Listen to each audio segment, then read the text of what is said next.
Hello guys, welcome to my YouTube channel. Guys, আজকে আমি আপনাদের সাথে সুন্দর একটি রেসিপি নিয়ে এসেছি। রেসিপিটি হচ্ছে আমাদের সকলেরই প্রিয় ধনেপাতা ভর্তা। আর আমরা শীতকালে সকলে এই ধনেপাতা ভর্তা খাই, খেতে ভালোবাসি খুব। তো আপনারা আমার সম্পূর্ণ ভিডিওটি শেষ পর্যন্ত দেখবেন।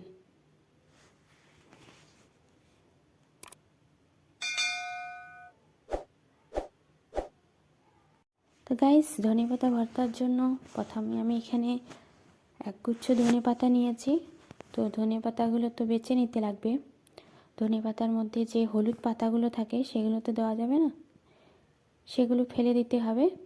আর ধনেপাতা সবুজ পাতাগুলো নিতে হবে, আর শিকড়টাও ফেলে দিতে লাগবে। তো আমি এখানে হলুদ পাতাগুলো শিকড়টা ফেলে দিচ্ছি, সবুজ পাতাগুলো এক পাশে রেখে দিছি। এভাবে আমি সবগুলো শিকড়গুলো ফেলে দেবো। আর শিকড়ের মধ্যে অনেক মাটি থাকে, বালি থাকে। তো ধনেপাতাগুলো ভালো করে ধুয়ে নিতে লাগবে, নাহলে বালু বালু করবে।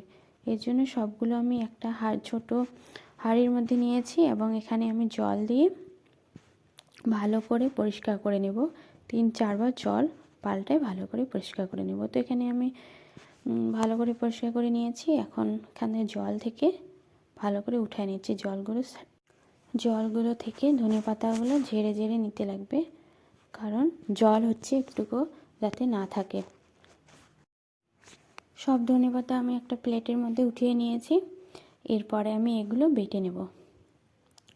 তো বাটার জন্য এখানে একটা শিলবাটা নিয়েছি। শিলবাটার মধ্যে আমি অল্প করে প্রথমে ধনেপাতা নিয়েছি। এগুলো এখন আমি ভালো করে একদমই মিহি করে বেটে নেব, কারণ মিহি না হলে তো ভর্তা হবে না, ভর্তা ভালো লাগবে না খেতে। তার জন্য একদমই মিহি করে আমি এখানে বেটে নেব।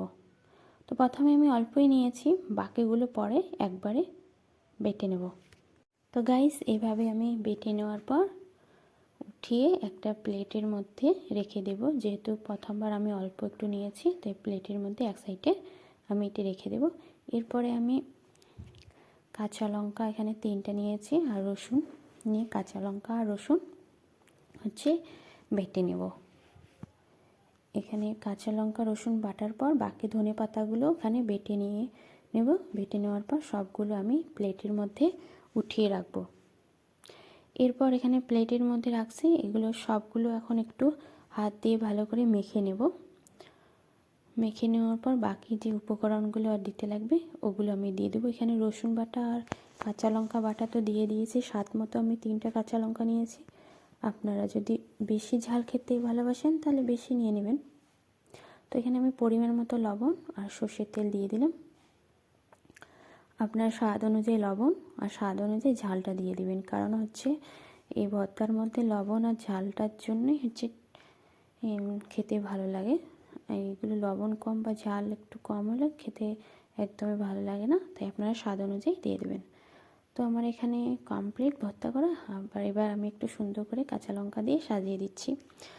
তো আপনারা গাইস এইভাবে যদি বাড়িতে বানিয়ে খেয়েছেন তো আমাকে কমেন্টে অবশ্যই জানাবেন। আর এভাবে না বানালে একবার ট্রাই করে দেখবেন, খেতে দুর্দান্ত লাগে।